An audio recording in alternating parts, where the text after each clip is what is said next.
নমস্কার, ভূতভীষণ সত্যি ভৌতিক ঘটনার পডকাস্ট চ্যানেলে সবাইকে আরও একবার স্বাগত জানাচ্ছি। আমি শুভ।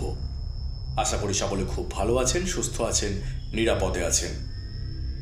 আপনাদের পাঠানো এ সপ্তাহে বেশ কয়েকটি ঘটনার মধ্যে থেকে সেরা ঘটনাটি বেছে নিয়ে আজকের এপিসোডে একটি ঘটনা আমরা শোনাতে চলেছি, যেটি পাঠিয়েছেন বর্ধমান জেলা থেকে শ্যামকুমার মাইতি।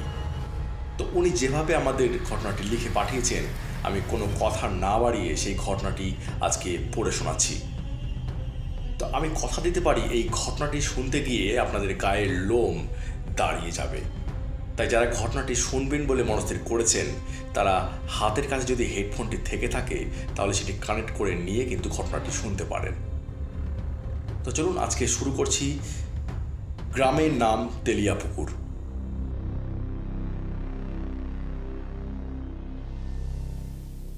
নমস্কার, আমি শ্যামকুমার মাইতি বর্ধমান জেলা থেকে আপনাকে একটি ঘটনা লিখে পাঠাচ্ছি। আমারই বয়সী এক সাংবাদিক বন্ধুকে একবার আমার বিস্তৃত বোনের বাড়ির গ্রামের কিছু ভৌতিক ঘটনার কথা বলেছিলাম। শহুরে মানুষ, তার মধ্যে সাংবাদিক, চোখে না দেখে বা নিজে কানে না শুনে কিছু বিশ্বাস করতেই চাইতো না। তাই আমার থেকে সেই ঘটনাটা শোনার পর হো হো করে এমন হট্টহাসি হেসেছিল যে আমার কেমন যেন নিজেকে একটু ছোটই মনে হচ্ছিল সেই সময়। পিস্তুত বোনের বাড়ি আমি বছর তিনেক আগেও ঘুরে এসেছি। ঠিক সেই সময়েও সেই অদ্ভুত ঘটনাগুলো যে ঘটত, সেটা তখনকার গ্রামের কারো না কারো মুখে কিন্তু শুনেছি। একবার বোন জামাই অরূপের সাথে সেখানকার হাটে গিয়ে ফিরতে গিয়ে সত্যিই যে ভৌতিক কাণ্ড কারখানার মধ্যে পড়েছিলাম, সেটার আজ কিন্তু পেয়েছিলাম। সেই ঘটনা আজকে লিখব না, তবে যে ঘটনাটা আজকে লিখে পাঠাচ্ছি সেটা গত বছরের ঘটনা। ওই যে বললাম, আমার সেই সাংবাদিক বন্ধুটির কথা। আমার সাথে ঘটা সেই ঘটনাটি তাকে বলেছিলাম। তাতে তার হাসির ফোয়ারা ছোটায় তাকে এক প্রকার শিক্ষা দেওয়ার জন্যই আরও একবার সেই ভয়ানক মুহূর্তের মধ্যে ইচ্ছে করেই ঢুকতে চেয়েছিলাম। যদিও আমার অভিজ্ঞতা ছিল আমার সেই বিস্তৃত বোনের বাড়ির গ্রামটি সম্বন্ধে, তাছাড়া গ্রামের প্রতিটা মানুষ সেই গ্রামের ভৌতিক ঘটনার সাথে কোনো না কোনোভাবে জ্ঞাত। তো আমার সেই সাংবাদিক বন্ধু চিন্ময় বসুকে বলেছিলাম, তুমি বিশ্বাস করো না তো আমার কথাগুলো? যদি নিজের সাথে ঘটে বা কোনো ভৌতিক ঘটনার আভাস পাও তাহলে বিশ্বাস হবে তো? তাতে চিন্ময় এক প্রকার তাচ্ছিল্যের সাথেই আমাকে জানিয়েছিল, আরে হ্যাঁ হ্যাঁ, কোনো ব্যাপার না, চলো একদিন গিয়ে তোমার বোনের বাড়ির গ্রামের সব ভূতেদের সাথে না হলে গিয়ে একটা পিকনিক করে আসা যাক, বেশ মজার হবে কিন্তু ব্যাপারটা, কি বলো? সেই সময়ে ওর কথার উত্তর কিন্তু আমি দেইনি। আমারও কাজের চাপ খানিকটা কমিয়ে একদিন চিন্ময়কে বলি সে ফাঁকা হয়ে আমার সাথে যেতে চাইবে কিনা আমার সেই বোনের বাড়ির গ্রামে। আমার প্রস্তাব যেন সে লুফে নিয়ে আমাকে জানায় সে প্রস্তুত। আমাকে সে আবার তাচ্ছিল্যের সাথে জিজ্ঞেস করে, আচ্ছা, তা তোমার বোনের গ্রামের ভূতের সাথে দেখা করতে গেলে কখন যেতে হয়? সকালে বেরোয় নাকি লজ্জা পাবে আমাকে দেখলে? আমি ওকে বলেছিলাম আমার কিছু বলার নেই এখন, ওখানে গেলে না হয় বোঝা যাবে লজ্জা পাবে কিনা। তো নির্দিষ্ট দিনে বিকেলের কিছু পূর্বে আমরা তেলিয়াপুকুরের আগের গ্রামে পৌঁছাই, কারণ সেই ভৌতিক আতঙ্কের কারণে সন্ধ্যার দিকে কেউ আর গাড়ি নিয়ে ওই গ্রামে যেতে চাইতো না। অগত্যা সেই গ্রামে নেমে আমার বোন জামাইকে ফোন করি, যদিও আমরা বাড়ি থেকে বেরোনোর আগে তাকে জানিয়ে রেখেছিলাম যে আমি আর আমার সেই সাংবাদিক বন্ধুটি তাদের গ্রাম পরিদর্শনে যাচ্ছি। কোনো গাড়ি সেই সময় তেলিয়াপুকুরে যাবে না জানার পর বোন জামাই তাদের গ্রামেরই একটা ট্যাক্সি ড্রাইভারকে ফোন করে আমাদের নিয়ে যাওয়ার জন্য বলে। তারপরে মোটামুটি 40-45 মিনিট পরে সেই ট্যাক্সি আমাদের লোকেশানে পৌঁছানোর পর আমরা দুজনে চেপে বসলে ট্যাক্সি তেলিয়াপুকুরের দিকে চলতে শুরু করে। রাস্তায় যেতে যেতে যে অভিজ্ঞতা সেদিন হয়েছিল সেই ঘটনাটি আজকে লিখে পাঠালাম। ততক্ষণে রাত নেমেছে তেলিয়াপুকুরে। শীতের শুরু, বাতাসে একটা হিমেলা আমেজ, কিন্তু এখানকার হাওয়া কেমন যেন একটা গা ছমছমে। যেন কারো শ্বাস শুনতে পাওয়া যায়, অথচ চারপাশ একদম শুনশান। চিন্ময় গাড়ির জানালা দিয়ে বাইরের দিকে মাঝে মাঝে তাকিয়ে দেখছিল। অন্ধকার গ্রাম্য পথ, দুপাশে ধানের জমি, দূরে দু একটা ঘরের হ্যারিকেনের মলিন আলো। এত নির্জন জায়গায় সে আগে কখনো আসেনি। আমরা নিজেদের মধ্যে কথা বলাবলি করছিলাম। গাড়ির ড্রাইভার সদানন্দ দাস গম্ভীর মুখে গাড়ি চালাচ্ছিল। মাঝে মাঝে পিছনে তাকাচ্ছে অদ্ভুত এক দৃষ্টিতে, যেন কিছু বলতে চায় কিন্তু মুখ খুলছে না। চিন্ময় তার দিকে তাকিয়ে বলল, আপনি বারবার পেছনে তাকাচ্ছেন কেন? সদানন্দবাবু কিছুক্ষণ চুপ করে থাকলো। তারপর গলায় কাঁপুনি দিয়ে বলল, বাবু, নিশিভূমি রাস্তা লাগোয়া এলাকা, এখানে রাত বিরেতে বেশি কথা বলা ভালো না। চিন্ময় কপাল কুঁচকালো। সে সাংবাদিক, যুক্তিবাদী মানুষ। ভূতের গল্প, অলৌকিকতা এসব তার কাছে হাস্যকর শোনায়। নিশিভূমি? ওটা তো কেবলই একটা গুজব, তাই না? সদানন্দবাবুর হাতের চামড়া কেমন যেন কেঁপে উঠল চিন্ময়ের এই কথা শোনার পর। কাপা কাপা গলায় উত্তর দিল, গুজব? আপনারা শহরে বাবুরা এসব বুঝবেন না। এখানে জন্মেছি, বড় হয়েছি, নিশিভূমির নাম শুনলেই বুক কাঁপে। সেখানে গেলে মানুষ আর ফেরে না বাবু। গাড়ির ভেতরে হালকা ঠান্ডা বাতাস বইছিল, আর চিন্ময়ের গা দিয়ে অদ্ভুত একটা শিরশিরানি বয়ে গেল ঠিক সেই সময়। সদানন্দকে চিন্ময় জিজ্ঞেস করল, এমন কি আছে ওইখানে? সদানন্দবাবু চুপ হয়ে রইল। মুখ শক্ত করে রাস্তার দিকে তাকিয়ে গাড়ি চালাতে লাগলো। হঠাৎ রাস্তার পাশে একটা কালো ছায়া দুলে উঠল। চিন্ময় চমকে উঠে বাইরে তাকালো, কিন্তু কিচ্ছু নেই। সদানন্দবাবু জিজ্ঞেস করলো, কি হলো বাবু? একটা লোক, মানে একটা ছায়া দেখলাম রাস্তার পাশে। সদানন্দবাবু এবারে একদমই চুপ করে রইল। তার কপালে বিন্দু বিন্দু ঘাম, চোখে মুখে একটা চেনা ভয়। সে বলে উঠল, বললাম তো বাবু, ওখানে বেশি কিছু দেখতে নেই, জানতে নেই। যা শুনেছেন তাই থাক, যা দেখেছেন ভুলে যান। চিন্ময় যেন হঠাৎ করে চুপ হয়ে গেল। তার ভেতরে কেমন একটা অস্বস্তি হচ্ছিল, কিন্তু সে ভয় পায় না। সাংবাদিকের কাজই হলো সত্যের পিছনে ছোটা। গাড়ি গ্রামের কাছাকাছি পৌঁছলে দূরে একটা বিশাল তেঁতুল গাছ দেখা গেল। গাছের গুড়ির কাছে একটা ছোট্ট চায়ের দোকান, তাতে কয়েকজন গ্রামবাসী বসে বিড়ি টানছে। কেউ বা চায়ের কাপে চুমুক দিচ্ছে। সদানন্দবাবু হুট করে গাড়ি থামিয়ে বলল, আপনি চাইলে একটু চা খেয়ে নিতে পারেন বাবু, এরপর এই তলাটে কিন্তু আর দোকান পাবেন না। চিন্ময় মাথা নাড়ল আর বলল, ঠিক আছে, চলো এক কাপ চা খাওয়া যাক। সাথে দেখি গ্রামবাসীরা তোমাদের তেলিয়াপুকুর গ্রাম সম্বন্ধে কি বলে। দোকানের দিকে এগোতে কয়েকজন গ্রামবাসী চিন্ময়ের দিকে কৌতূহলের দৃষ্টিতে তাকিয়ে থাকলো।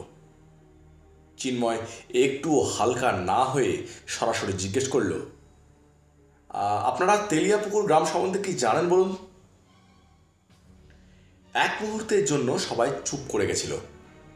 কেউ কিচ্ছু বলল না। আগুনের চারপাশে বসে থাকা বৃদ্ধ হরিহরবাবু মুখ নিচু করে বিড়বিড় করে কিছু একটা বলছিল। কালো ছায়া, ওরা আসে, রাত হলে ওরা আসে। বাকি লোকেরা তার মুখ চেপে ধরল। বুড়োটা পাগল, ওর কথা শুনবেন না বাবু। চিন্ময় এবার একটু হাসলো, তারপরে জিজ্ঞেস করলো, সত্যিটা কি? এরপর একজন মাথা নেড়ে বলল, সত্যিটা হলো এই গ্রামে অতৃপ্ত আত্মাদের আনাগোনা। কত মানুষ যে অদ্ভুতভাবে মরল তার ঠিক নেই। চিন্ময় কিছু একটা বলতে যাচ্ছিল, তখনই হঠাৎ বাতাস থমকে গেল।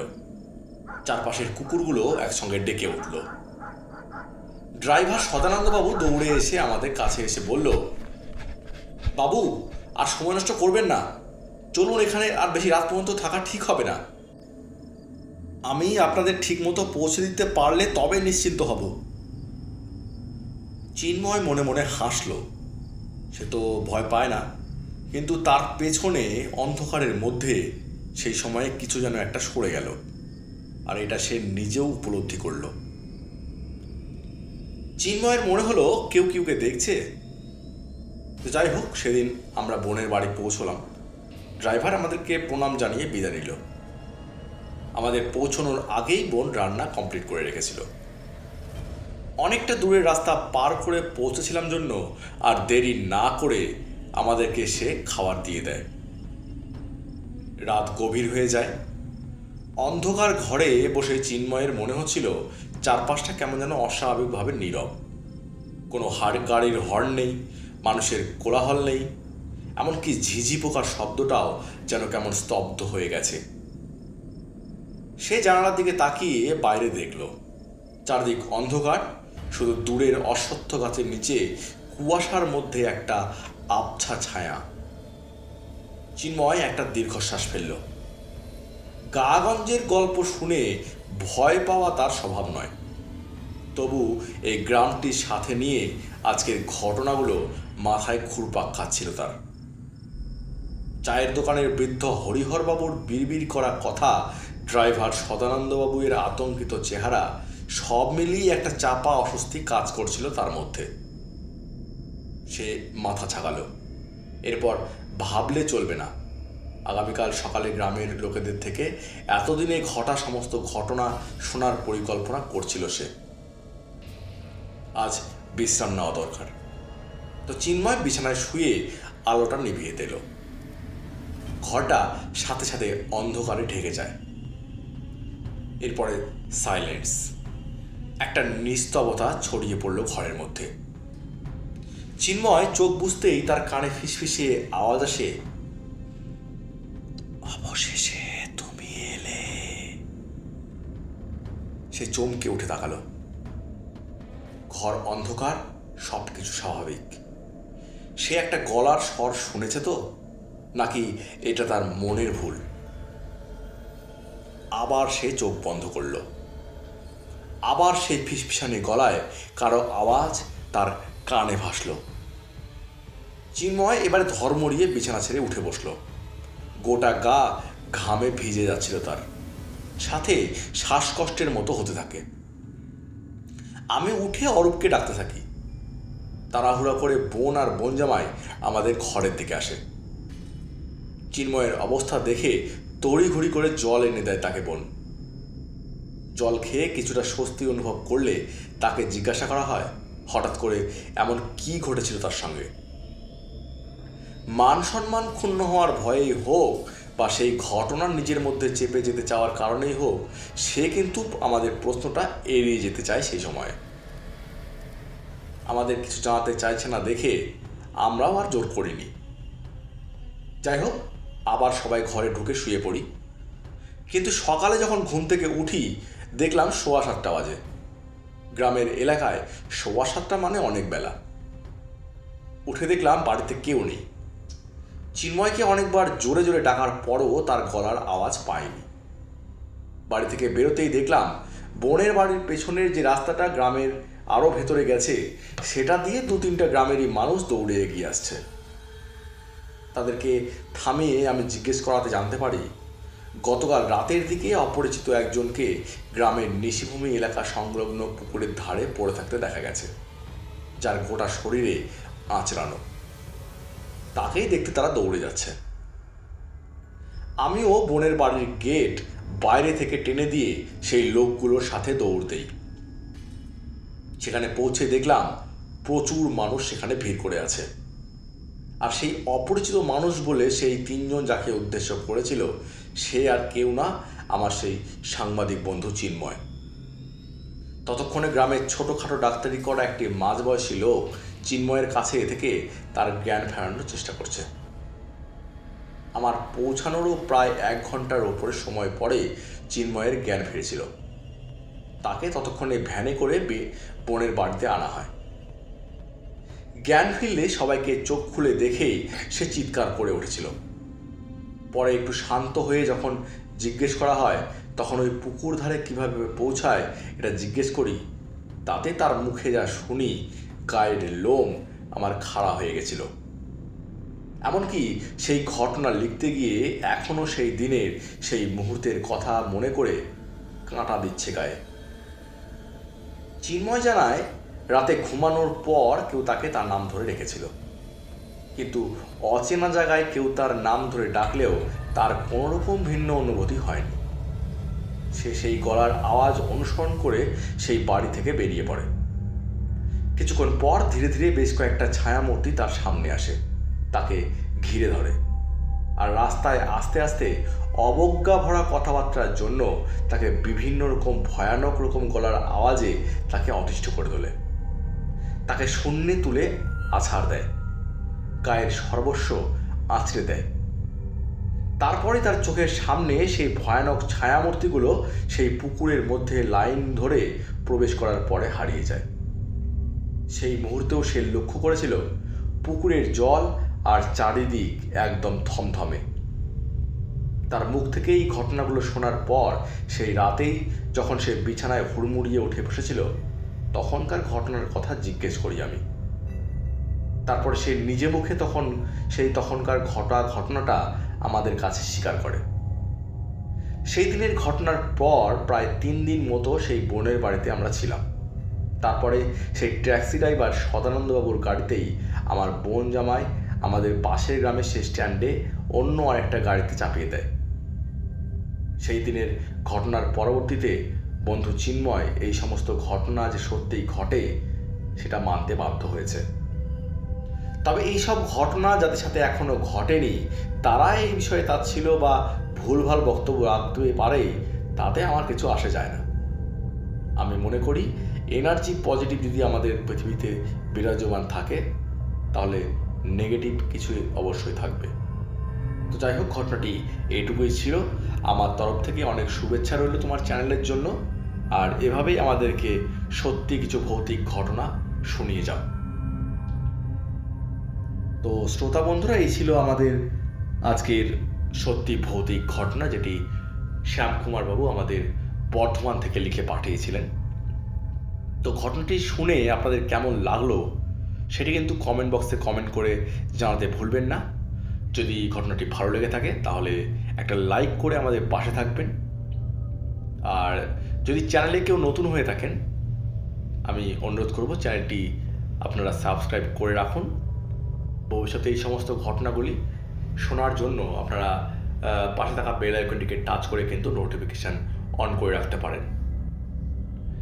এবং এই ঘটনাটি আপনাদের পরিচিত সবার সঙ্গে যদি শেয়ার করতে চান তাহলে আমি অনুরোধ করব ঘটনাটি আপনারা লিঙ্কে টাচ করে সেই ঘটনাটি আপনাদের পরিচিত সবার সঙ্গে একটু শেয়ার করে দিন।